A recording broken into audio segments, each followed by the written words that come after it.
All right, good afternoon. I'm going to call to order this regular meeting of the Public Safety, Civil Rights, and Emergency Management Committee today. Today is February 3rd, 2016. I'm the chair of the Public Safety Committee, Belong Yang. With me today are council members Wright, Palmisano, Gordon, Quincy, and Council President Johnson. Today we have 5 items on our agenda. The first 3 items are public hearings for the fire chief, director of civil rights, and chief of police.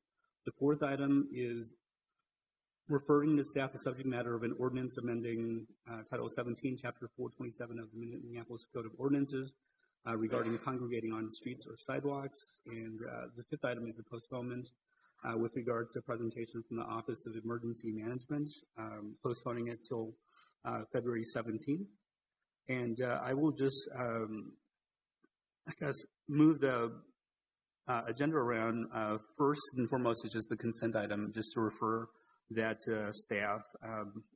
And then the second piece is just postponement. I think that's just much more notice than anything. So for the consent item, I will move that we refer that to staff. Any questions, council members? All those in favor, please say aye. Aye. Any opposed? Okay, the motion carries. All right, today we have 3 public hearings on 3 department heads, and I'm going to do a few things, and we might be doing a few things differently. But first of all, when we do these public hearings, we will be taking public testimony today. We will then continue these 3 public hearings to the next regularly scheduled meeting of the Public Safety Committee on February 17th. At that time, we will again take public testimony. If you are speaking today, I ask that you not speak again on February 17th. With regards to today, we're going to switch it around a little bit. Before we start the public hearing for each of the department heads, we're going to give the opportunity for each of the department heads to address the committee for 5 minutes. After they address the committee members can ask questions, and the department heads will then provide the opportunity to answer those questions. And then after that, we will start the public hearing for the specific department head. So we will proceed as follows. I do not see the mayor here, so we will just do this. The public hearing process will proceed as follows. We have sign-up sheets for the speakers. If you wish to speak and have not signed up, please do so with the clerk. I will open the public hearing. Each speaker will be given 3 minutes, and we will continue until all speakers are allowed time to address the committee. When you get up, please state your name and address for the record, your organization if you represent one, and whether you support or oppose the reappointment. Written comments can be submitted to the clerk as well. All right, so anybody with any questions related to this, council members? All right, so we will begin the first public hearing with Chief Friedel. Please come on up and do your presentation. Thank you, Chairman Yang. Chairman Yang, Council President Johnson, committee members. I'm proud again to say that I'm John Friedel. I'm proud to say that I'm the Chief of Minneapolis Fire Department. I'm also very honored and feel very privileged that the mayor has brought my name forward as the next term. Another term as a fire chief will be my 3rd term as fire chief. I'm very honored by that and very humbled by that. 3 years ago, actually 4 years ago, when I came back and became chief, I had often said in front of committee, in front of council, I said, I'm going to set a course and try to set a direction. I wasn't really sure what that was going to look like. I said, let's just go this way. I know we're going to go this way because we weren't really headed anywhere for a long time. I said, let's go this way. And let's just see where we end up, knowing that at some point we're probably going to have to change direction. We'll probably have to make some change. But I'm very proud of what we've accomplished. I'm proud of my staff. I'm proud of my firefighters. I think we set a course. I think it's a course of optimism. I think we've taken some advantage of opportunities. I think we're all very optimistic about the future. And I hope that I get an opportunity to continue as the fire chief, because I certainly like to continue our journey and really redefine that direction that we're headed. Thank you.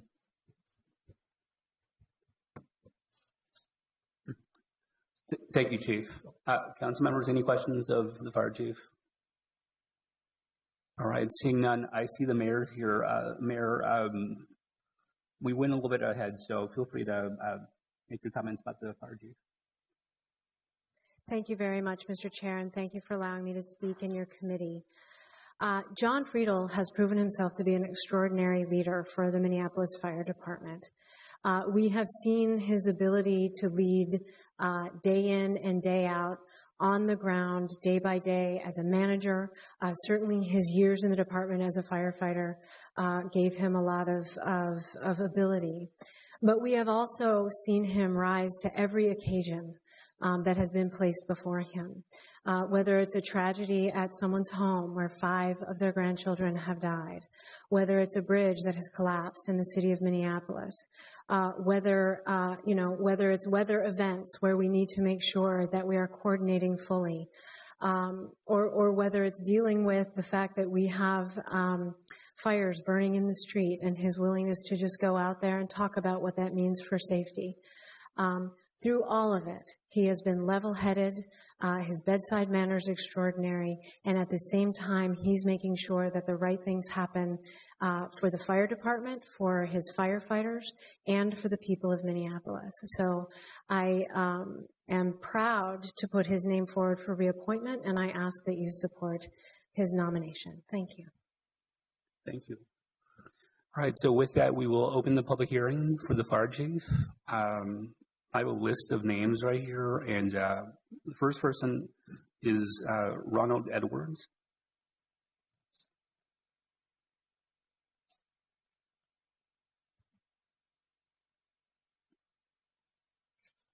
Good afternoon, Mr. Chairman, Council President Johnson, and members of the committee. I take great pleasure to follow our mayor in regards to the outstanding job by the current incumbent. I've known him for many years. In fact, I first met him when he was a rookie. I have served in the role of a monitor and supervisor as it pertains to the fire department. And the chief is one of the finest persons that I've come to know. I've known many chiefs. Some of them were the best. Some of them left a lot to be desired. This is a man of principle and vision. I've had a chance to, over the last couple of years, to meet with him in private. I never feel that there is a hidden agenda, and I think that that is important. I am proud to stand once again for another chief of this department and encourage the council to continue the tradition of outstanding chiefs who bring both a vision and a mission of success. I'm also proud to call him friend, and I am equally proud that the mayor of our city has put forward his name once again for the 3rd time to be chief of the department. Thank you. All right, the next speaker, Matt Clark. We're Chief Matt Clark. Good afternoon, Mr. Chair and committee members. I spoke to Chief Friedel quite a bit in taking the job as a police chief at the University of Minnesota, and I stand in support of his position and reappointment. One of the things that I realized very quickly at the university was that we really need the Minneapolis Fire Department. We need them for our hospitals, our research facilities, the events we hold, the accidents and the medical calls that we get on campus with 80,000 people. And we don't have a fire department, so we're relying on the Minneapolis Fire Department. I appreciate the way Chief Friedel effectively creates a professional fire department, and the credit goes to the men and women of the fire department, but also to the leadership that he gives to that organization. Specifically with hazardous materials response, Chief Friedel has been a great partner in making sure that all of our procedures are in place and that they are able to respond effectively with us to any incidents on campus. The big things that I can identify with Chief Friedel, partnership and collaboration. And I just want to say that that is why I really believe that he is one of the best fire chiefs we've ever had at the city. Finally, I think his leadership style shows the effectiveness in the public safety services that you get from the fire department. But as the director of public safety for the University of Minnesota, I know I couldn't do it without him. And today I want to say I support his reappointment. Thank you. All right, thank you. The next speaker is Joe Madison.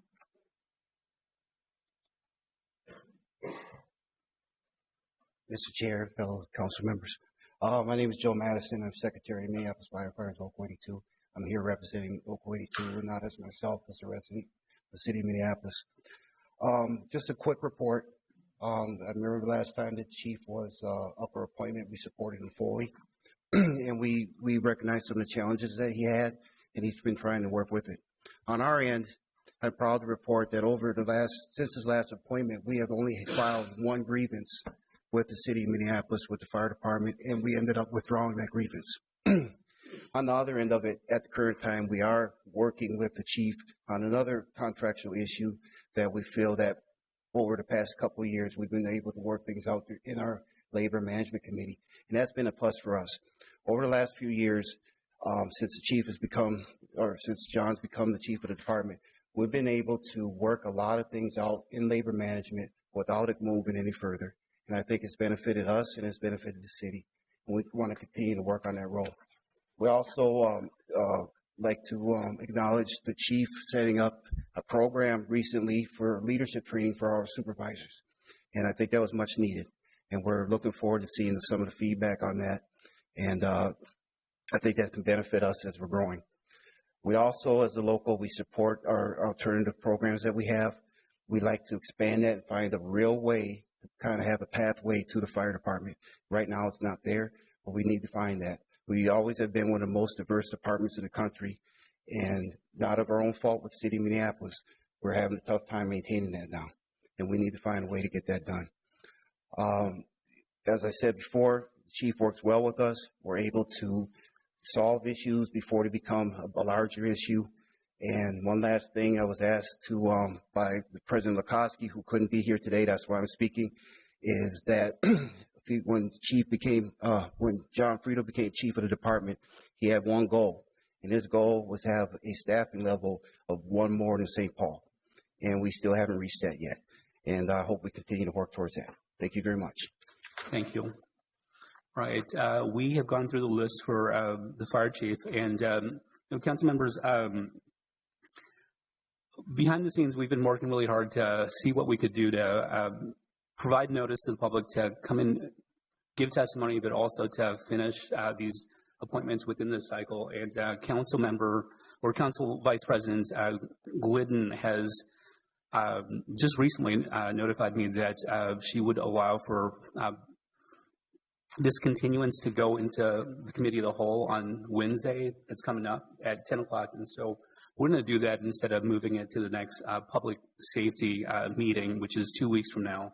So I'm not sure if that needs a motion, but we will do that for all three of the public hearings. And Council President Johnson.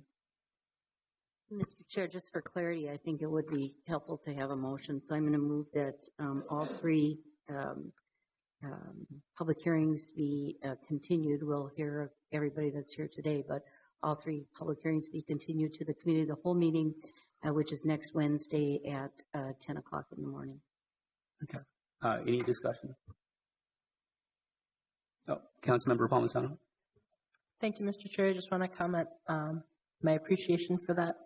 I think that both honors all the people here in the room as well as addresses some concerns about there being too short of notice to have people come and speak if they so feel. So thank you very much for considering that. All right. I just want to say, we're balancing public interest of having notice and also doing it, as quick as we can. And so, at the end of the day, I'm going to take full responsibility for just this confusion and craziness. It's my fault entirely. But I think this is a good motion, and I urge my colleagues to support this. Anyone else with comments? All right. All those in favor, please say aye. Aye. Any opposed? All right. The motion carries. All right. So we will continue all three of these public hearings to next Wednesday at 10 a.m. at the Committee of the Whole. Okay. And so with the folks testifying for the fire chief, the list is done at this point, so we will just continue this public hearing till Wednesday of next week. Okay, we'll go on to the second item, which is the Civil Rights Director, and with that, Director Corbel.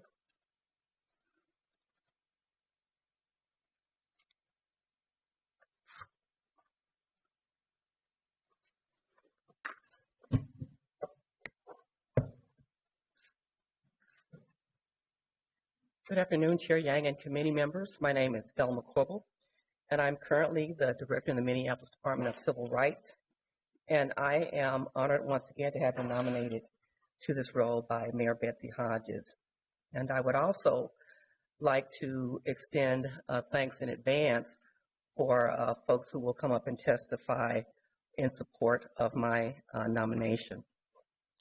When I was nominated for this role in 2014, in the mayor's first biennium, I provided remarks to this committee at that time. So in preparation for this hearing, I took a look back at those remarks to see if I had made any promises that I had not delivered on.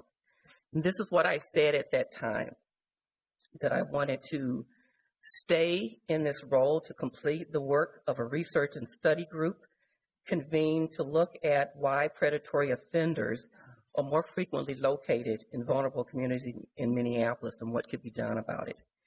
And we did that. And I wanted to just say for the record that as a result of the concern that the City Council had leveled about the pattern of sex offenders in Minneapolis, that the city asked us to work with the University of Minnesota's Urban Research and Outreach Engagement Center, UROC, to convene and facilitate an action research team, and we did that. We produced a report. We presented that report to this committee and also to the Hennepin County Criminal Justice Coordinating Committee, and the recommendations from that study are also being used to create the city's legislative agenda. So the Government Relations Office in the city has those recommendations at this time. So 2 years ago, I also said that I wanted to stick around to complete work started under my leadership to acquire a single compliance solution for contract compliance. And I wanted this team, this committee to know that over the last several months, my team in the Civil Rights Department conducted a feasibility analysis, created an RFP, advertised for vendors, interviewed vendors, and were ready to begin negotiations with a preferred vendor when we learned that the department would not be receiving money through the capital budget process to complete the purchase. But all was not lost because all the groundwork has been laid so that when we put that request forward in the next budget cycle to acquire that compliance system, the team has already done all of that work. I also said that I wanted to stick around because I wanted to make sure that the work started on an equitable procurement process would happen that would allow for greater access to contracts by women and minority firms. Now, soon after I made those remarks, the city leadership placed the responsibility for enterprise equitable procurement under the purview of the city coordinator.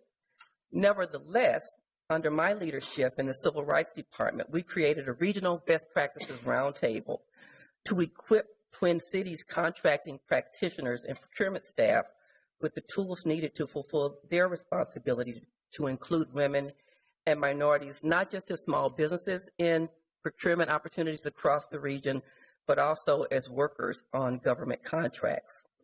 That roundtable includes the Minnesota Department of Administration, the Minnesota Department of Human Rights, the Minnesota Department of Transportation, Minnesota Management and Budget, the Minnesota Sports Facilities Authority, the Metropolitan Airports Commission, the Metropolitan Council, Hennepin County, Ramsey County, the Minneapolis Parks and Recreation Board, Minneapolis Public Housing Authority, the City of St. Paul, and the University of Minnesota.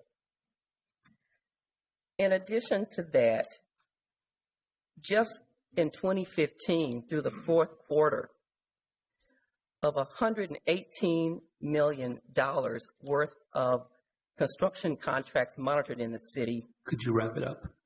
The Civil Rights Department made sure that almost $14 million went to minority-owned and women-owned business enterprises, and also about $140 million worth of construction contracts monitored. 25% of the hours worked on those projects went to women and minorities. I also said at that time that we wanted to create an equity and inclusion plan on Target Center renovation that would be a model for equity and inclusion plans on all priority projects. And we've done that over the last 2 years. We talked about work in the Office of Police Conduct Review relative to coaching. We had talked about some early work with body cameras. We'd also talked about greater community outreach to engage the community more in community policing. And all of the things that we talked about in 2014, when I was nominated for this role, we've done that, including the Office of Police Conduct Review and the Police Conduct Oversight Commission, using coaching as one of the tools to make sure that issues complained about don't escalate into more egregious misconduct. We have had multiple listening sessions in the community to talk about the body camera policy, to bring those recommendations back to the City Council. So all of the things that I talked about in 2014 we've done, but we've also gone about doing the daily work in the Civil Rights Department with a team of people that I am privileged to work with. They are capable, they are talented, and they are smart. And I wanted to acknowledge them. Many of them are in the room this afternoon, and I don't get a chance very often to say thank you and to say how much I appreciate them, but I do. So all of the things I promised the council and this committee that I would do in 2014, I've done. And there are a lot of other things left that we need to do in this city. The fact is, I won't be able to finish those if I'm not here. So I want to thank the mayor again for her nomination. I look forward to working with the city and this council over the next 2 years, and I would be privileged to be the city civil rights director once again. Thank you very much. Council members, any questions? All right, Madam Mayor, I didn't get a chance to allow you to do the introduction. It was muscle memory the first time you weren't here. Here you go. Thank you very much, Mr. Chair, and I appreciate being able to speak in your committee in whatever order and whatever point at your discretion. And I do want to speak in favor of the nomination of Velma Corbel. She has done great work in the city. She inherited, when she first started here, a tough situation. And she worked very hard to make sure that the department was focused on its mission, its enforcement mission, and that it was doing its job and doing it well. And she made some changes that have improved the outcomes. I know that 2 years ago, when we were having this conversation, there were concerns raised about her work and about her management. And I can attest that she has done a great job responding to those concerns personally and professionally, and work inside the department has gone very, very well. And I appreciate very much the leadership she has shown, both as a manager and as someone leading enforcement issues in the city, and who has an eye on the prize of equity for the city of Minneapolis. She has taken on some challenging duties. You know, the outcomes for some of the new processes that there are in civil rights under her leadership as we move forward from what we had before to what we have now are good and increasingly good. I will just put in a note for the Urban Scholars Project, something that the Civil Rights Department hasn't had to do, but under Ms. Corbel's leadership has helped create a new opportunity for college students, particularly college students of color, to get job and professional experience that they would not have otherwise had through our Urban Scholars Program. And many of those urban scholars are still working at the city or other places where they have been employed. So I am asking the committee for your support for the reappointment of Velma Corbel for Civil Rights Director, and appreciate your consideration. All right, so with that, we will open up the public hearing, and our first speaker is Don Allen.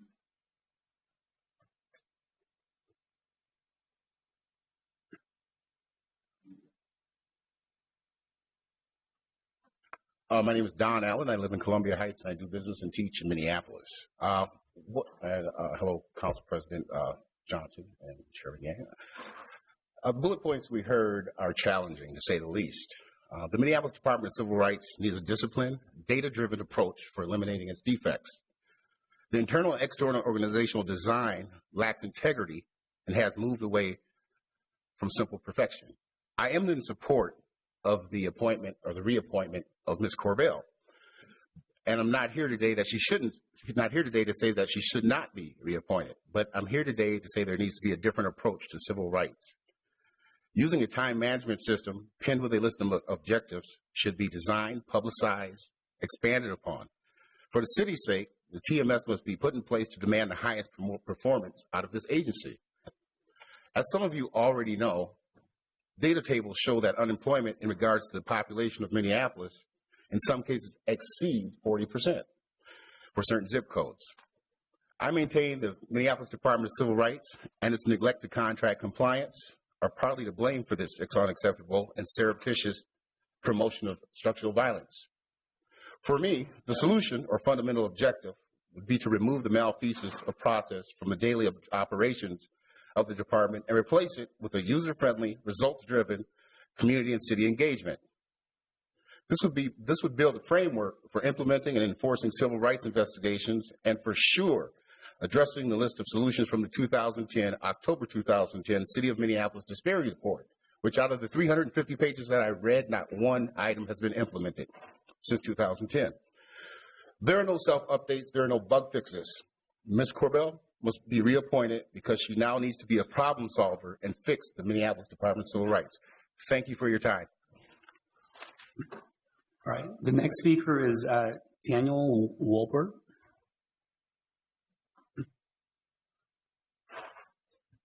My name is Daniel Wolpert, and Chair, President, Mayor, thank you very much for allowing me here today. I'm a resident of South Minneapolis. And I want to just say a few things because I have a great concern about this particular nomination, the particular processes that are happening in this committee, in this organization, particularly with regards to the issue of policing. And that's really what I want to speak to. So I'm coming up before you as an old white guy. And as an old white guy, I'm the one for whom the entire system of policing and criminal justice is supposed to work. And this is a 350-year karmic and institutional legacy that actually began in a chamber much like this in the colony of Virginia in the 1680s when they passed a law that created the notion of whiteness.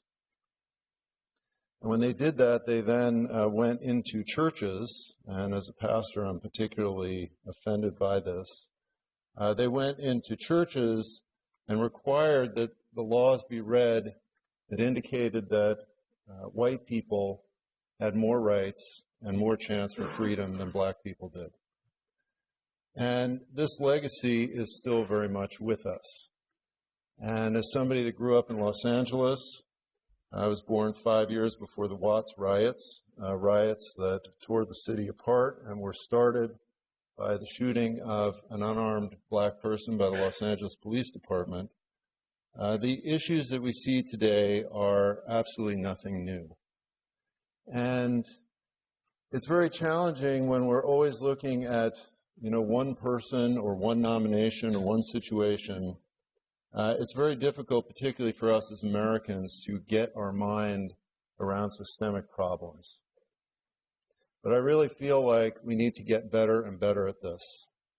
And I feel like it is very important whether this person is re-upped for this job, whether the chief is re-upped for her job.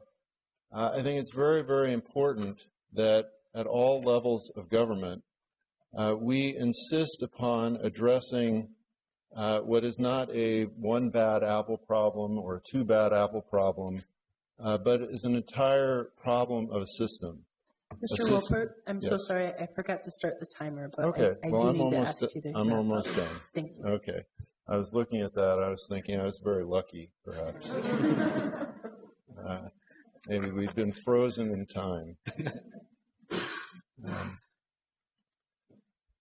So that is simply what I'm interested in encouraging you as a community to think about and the council to think about. Is, again, regardless of the individuals that are in some of these situations, how can we get very serious in this city as an example, and every city in America needs to be doing this. How can we get very serious about addressing some fundamental structural inequalities that will not go away until we become very clear about their problems and begin to be equally clear about some solutions. So thank you very much. Thank you. Our next speaker is Michelle Gross.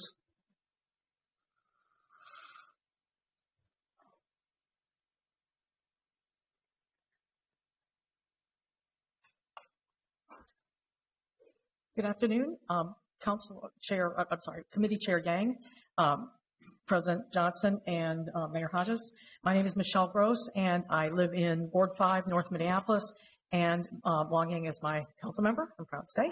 And I am also the president of the organization Communities United Against Police Brutality.